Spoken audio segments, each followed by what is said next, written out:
प्यारे दोस्तों, बनी इसराइल में दो मियाँ बीबी रहा करते थे। उस शख्स की बीबी बहुत ही नेक पाकदामन थी, यानी अल्लाह वाली थी। उस शख्स के साथ उसका एक भाई भी था। एक बार जब वो शख्स सफर पर जाने लगा तो उसने अपने भाई से वादा लिया कि मेरे गैर मौजूदगी में तुम मेरे नेक परहेजगार बीबी की देखभाल करोगे। उसने हाँ में सर हिलाया और इकरार कर लिया, यकीन दिलाते हुए कहा कि भाईजान, आप बेफिक्र होकर सफर पर जाए, आपको किसी किस्म की कोई शिकायत नहीं होगी। आपके गैर मौजूदगी में मैं आपकी बीवी का ख्याल रखूंगा। चुनांचे वो शख्स बेफिक्र होकर सफर के लिए रवाना हो गया। वो अल्लाह वाली, अल्लाह से डरने वाली औरत थी। एक दिन उसके शौहर का भाई उसके पास आया। उसके हुस्न जमाल को देखकर उसके आंखों पर गफलत का पर्दा पड़ गया। शैतान उस पर गालिब आ चुका था। वो अपने भाई के बीवी पर आशिक हो गया और अपने भाई से किए हुए वादे को तोड़कर उसके बीवी से कहा कि मेरे साथ गुनाह कर लो। भाई कौन सा देख रहा है, वो तो यहाँ पर है ही नहीं, मेरे साथ मिलकर जिनाकारी करो। वो अल्लाह वाली पाक दामन बाहया औरत थी। उसने कहा, मेरा शौहर अगरचे नहीं देख रहा, लेकिन अल्लाह तो देख रहा है। मैं ऐसा नापाक काम हरगिज नहीं कर सकती हूँ। जब वो अपने कोशिश में नाकाम होने लगा तो धमकी देते हुए कहा, अगर तुमने मेरी बात नहीं मानी तो मैं तुम्हें हलाक कर दूंगा। उसके इस धमकी को सुनकर उस नेक दामन औरत ने कहा, अल्लाह पाक की कसम, मैं तुम्हारी गुनाह भरी दावत को हरगिज कबूल नहीं करूंगी। तुम जो चाहे कर लो। वो पाक दामन औरत के इस अंदाज को देखकर वो खामोश तो हो गया, लेकिन जब उसका भाई सफर से वापस आया तो उसने अपने भाई से कहा, मेरे भाई, जानते हो तुम्हारे बीवी ने तुम्हारे जाने के बाद क्या गुल खिलाया। ये मेरे साथ बदकारी किया करती थी और मुझे दावते गुनाह दिया करती थी। तुम्हारी बीवी बड़ी बदचलन औरत है। भाई की ये बात सुनकर शौहर को बड़ा गुस्सा आया। उसने कहा, जानते हो तुम क्या कह रहे हो? छोटे भाई ने कहा, भाईजान, कसम से मैं बिल्कुल सच कह रहा हूँ। मैंने हकीकत तुम्हें बता दी, बाकी तुम्हारी मर्जी। भाई की ये बात सुनकर शौहर के दिल में ये बात जम गई। वाकई मेरी बीवी ने खयानत की है। गुस्से की वजह से उसने अपने बीवी से बातचीत बंद कर दी। ये भी नहीं पूछा कि मेरा भाई सच कह रहा है या नहीं। फिर आखिर एक रात मौका पाकर उसने अपनी पाक दामन बीवी पर तलवार से वार करके उसे जख्मी कर दिया। जब यकीन हो गया कि वो अब मर चुकी होगी तो वहां से चला गया, लेकिन वो अल्लाह वाली, अल्लाह की कुदरत से जख्मी होने के बावजूद भी जिंदा थी। वो नेक औरत गिरती पड़ती एक इबादत खाने के पास जा पहुंची। उसके दर्द भरे आहें सुनकर उस इबादत खाने में मौजूद आबिद अपने गुलाम को बुलाया। दोनों ने उसे उठाकर अपने इबादत खाने में ले आए। नेक नियत आबिद बड़े तवज्जो से उसका इलाज करता रहा, जिसकी वजह से वो बहुत जल्द ठीक हो गई। आबिद की बीवी का इंतकाल हो चुका था। उसका एक छोटा बेटा भी था। उस आबिद ने औरत से कहा कि तुम अब ठीक हो गई हो, अगर जाना चाहो तो खुशी से चली जाओ और अगर यहाँ रहना चाहो तो तुम्हारी मर्जी। औरत ने कहा, मेरा कोई ठिकाना नहीं है। शौहर घर से निकाल चुका है, यानी मुझे मार चुका है। अब मेरे पास कोई ठिकाना नहीं है, अब यही रहना चाहती हूँ। उस आबिद ने अपना बच्चा उसके हवाले कर दिया। उस नेक औरत मोहब्बत से उस बच्चे की परवरिश करने लगी। आबिद की जो गुलाम था, उस औरत के हुस्न को देखकर उसकी भी नीयत खराब हो गई। वो भी उसके साथ गुनाह करना चाहता था और वो मौके की तलाश में रहने लगा। एक दिन उसने अपने नियत का इजहार करते हुए उस पाक दामन औरत को बदकारी की तरफ बुलाया और कहा, तू मेरी बात मान ले और मेरी ख्वाहिश को पूरा कर दे, वरना मैं तुझे मार दूंगा।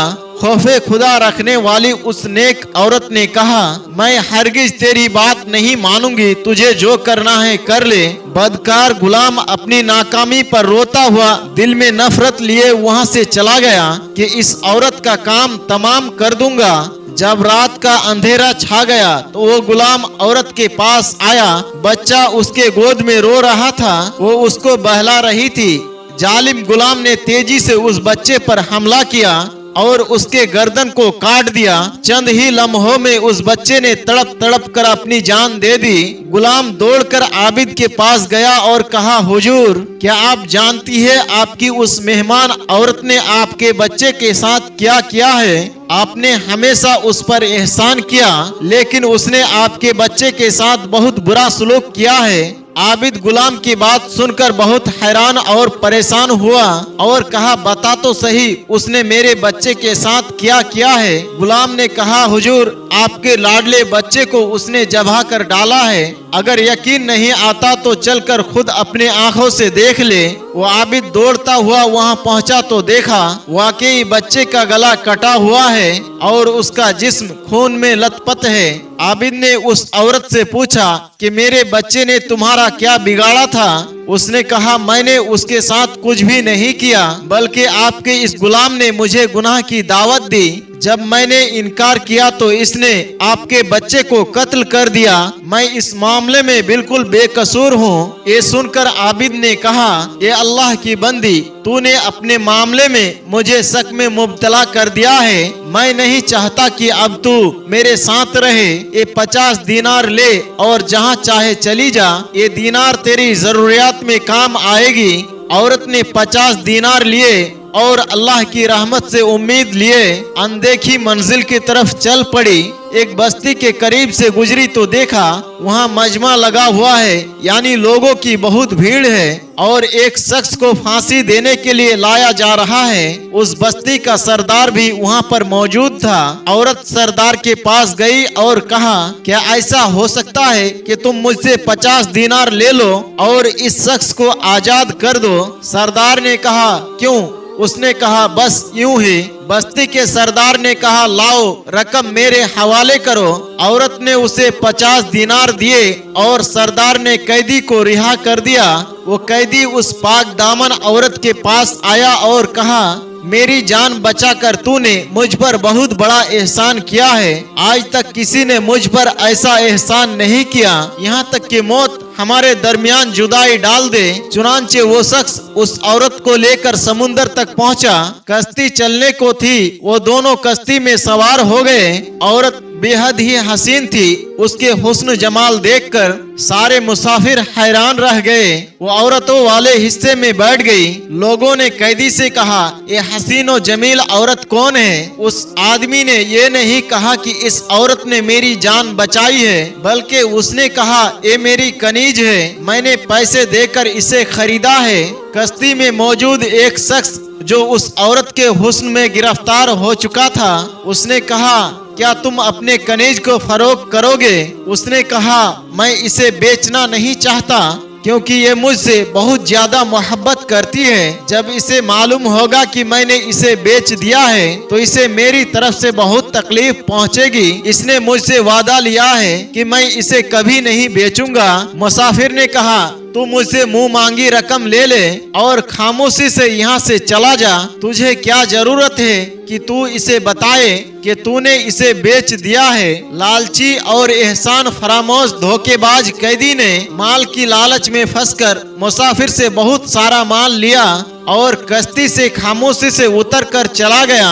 उस मुसाफिर ने उस कश्ती में मौजूद तमाम मुसाफिरों से कह दिया कि मैंने इस औरत को खरीदा है, अब कोई भी मुझ पर बिला वजह का इल्जाम नहीं लगाएगा। जब मुसाफिर को यकीन हो गया उसका मालिक जा चुका है, अब वो वापस नहीं आ सकता, तो औरत के पास आया और कहा, आज से तुम मेरी मिल्कियत में हो, मैंने तुम्हें खरीद लिया है। औरत ने कहा, अल्लाह का खौफ कर, तूने मुझे कैसे खरीद लिया जबकि मैं आजाद हूँ और किसी के मिल्कियत में नहीं हूँ? मुसाफिर ने कहा, इन बातों को छोड़, तेरा मालिक तुझे बेचकर चला गया है। अब ना तो तू अपने मालिक के पास जा सकती है और ना ही वो रकम तू वापस कर सकती है जो तेरे मालिक ने मुझसे रकम ली है। मैंने बहुत सारा माल देकर तुझे खरीदा है और तमाम मुसाफिर भी इस पर गवाह है। अगर यकीन नहीं आता तो इन लोगों से पूछ ले। मुसाफिरों ने कहा, इसने वाकई तुझे खरीदा है, हम सब इस बात के गवाह हैं। पाक दामन औरत ने कहा, तुम्हारा बेड़ा गर्क हो, अल्लाह से डरो, अल्लाह की कसम मैं आजाद हूँ। आज तक कभी कोई मेरा मालिक नहीं बना, मैं किसी की कनीज नहीं, जो कोई मुझे बेचेगा, इस मामले में अल्लाह से डरो। लोगों ने उस मुसाफिर से कहा ये इस तरह बाज नहीं आएगी, इसके साथ जो सलूक करना है कर डाल, ये खुद ही मान जाएगी। ये सुनकर वो मुसाफिर उस औरत के तरफ बढ़ा। जब उस औरत को अपनी इज्जत खतरा महसूस हुई तो उसने कश्ती वालों के लिए बद्दुआ की। अचानक कश्ती उन सब को लेकर डूब गई, सब के सब गर्क हो गए और कश्ती के तख्ते पर औरत के अलावा और कोई बाकी ना बचा। उस मुल्क का बादशाह अपने लोगों के साथ साहिले समुंदर पर आया हुआ था। तमाम लोग खुशियां मना रहे थे। जब बादशाह ने कश्ती को डूबते हुए देखा तो फौरन अपने सिपाहियों को हुक्म दिया कि जल्दी से कश्ती वालों को मदद के लिए पहुंचो। सिपाही गए तो उसे वो नेक औरत के अलावा और कोई नहीं मिला, सब कोई मर चुके थे। वो उस औरत को लेकर बादशाह के पास आए। बादशाह ने सारी बात सुनकर उसे निकाह का पैगाम दिया, लेकिन उसने ये कहकर इनकार कर दिया कि बादशाह हुजूर, मेरा किस्सा बड़ा ही अजीबो गरीब है। मेरे लिए निकाह करना जायज नहीं, क्योंकि मेरे शौहर ने मुझे अब तक तलाक नहीं दी है। बादशाह ने जब ये सुना तो उसके लिए अलग मकान बनवा दिया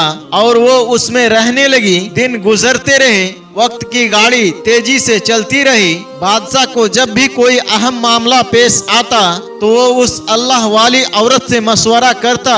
अल्लाह पाक ने उसके मशवरे में ऐसी बरकत दी कि उन पर अमल करके हमेशा बादशाह को कामयाबी हासिल होती थी। अब बादशाह के नजदीक वो पाक दामन औरत बहुत ही अजीज हो चुकी थी। जब बादशाह की मौत का वक्त करीब आया तो उसने अपने तमाम वजीरों और रियाया को जमा करके कहा, ए लोगो, तुमने मुझे कैसा पाया? मैं चाहता हूँ कि अपने बाद इस नेक सीरत औरत को तुम पर मलिका मुकर्रर कर दो। बादशाह के हुक्म पर लब्बैक कहते हुए सबने कहा, बादशाह सलामत, जैसा आप चाहते हैं इंशाअल्लाह वैसा ही होगा। चुनांचे बादशाह ने उस बाहया पाक दामन औरत के हवाले पूरे मुल्क की सल्तनत कर दी और फिर उनका इंतकाल हो गया। उसने मलिका बनते ही ऐलान कर दिया कि पूरे मुल्क के लोग यहाँ पर जमा हो जाए। हुक्म मिलते ही पूरे इलाके के लोग बादशाह के दरबार में जमा हो गए। जब उसके शौहर और देवर आए तो मलिका ने हुक्म दिया, इन दोनों को अलग खड़ा कर दो। फिर वो शख्स आया जिसे फांसी दी जा रही थी और जिसने उस नेक औरत को बेच दिया था। मलिका ने हुक्म दिया,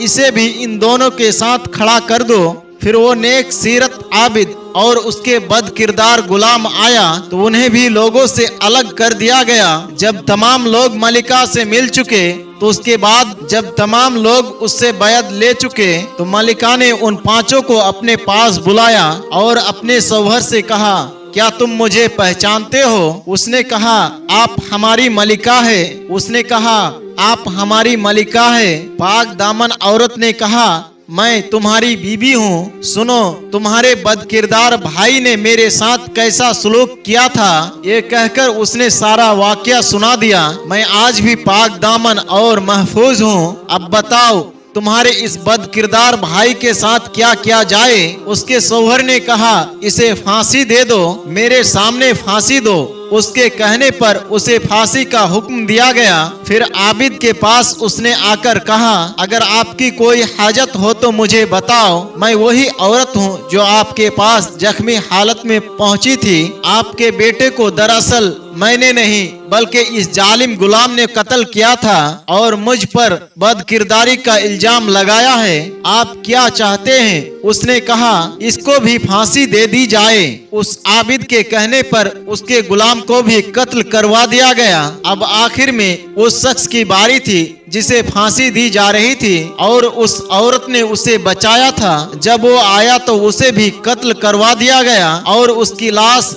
चौराहे पर लटका दी गई और यूं वो सब अपने अंजाम को पहुंच गए। बाहया पाक दामन औरत ने, अल्लाह वाली ने हर वक्त अपनी इज्जत की हिफाजत की, एहकामे खुदाबंदी को पेशे नजर रखा और सब्र से काम लिया। आज उसे ताजो तख्त, इज्जत और शोहरत हासिल हुई थी। इसी तरह पूरे सल्तनत को चलाती रही। और नेक नामी की हालत में दुनिया से रुखसत हो गए। प्यारे दोस्तों, उम्मीद करते हैं कि आज की ये वीडियो आपको जरूर पसंद आई होगी। आपने इस वीडियो से क्या सीखा कमेंट बॉक्स में जाकर जरूर लिखें। इस वीडियो से जो सबसे अहम पैगाम हमें हासिल होता है वो ये है, वो लोग जो अल्लाह से मोहब्बत करते हैं, अल्लाह की इताअत करते हैं, जिनके दिलों में अल्लाह का खौफ होता है और जो अल्लाह की रजा के लिए दुनिया के बड़ी से बड़ी मुसीबत पर भी सब्र करता है, अल्लाह रब्बुल इज्जत उन्हें कभी अकेला नहीं छोड़ता। अल्लाह उनके मकाम को बुलंद फरमाता है और सब्र का बेहतर अज्र देकर अल्लाह दोनों जहान में उसको इज्जत अता करता है। अल्लाह रब्बुल इज्जत की बारगाह में दुआ है कि अल्लाह हमें और आपको भी अपने इबादत के साथ सब्र की तौफीक अता करे। अल्लाह हमारे दिलों में अपना खौफ अता फरमाए। दोस्तों, आज की वीडियो में बस इतना ही। इंशाअल्लाह एक और दिलचस्प कहानी के साथ बहुत जल्द आपके खिदमत में हाजिर होंगे। तब तक के लिए हमें इजाजत दे। अस्सलाम वालेकुम व रहमतुल्लाह।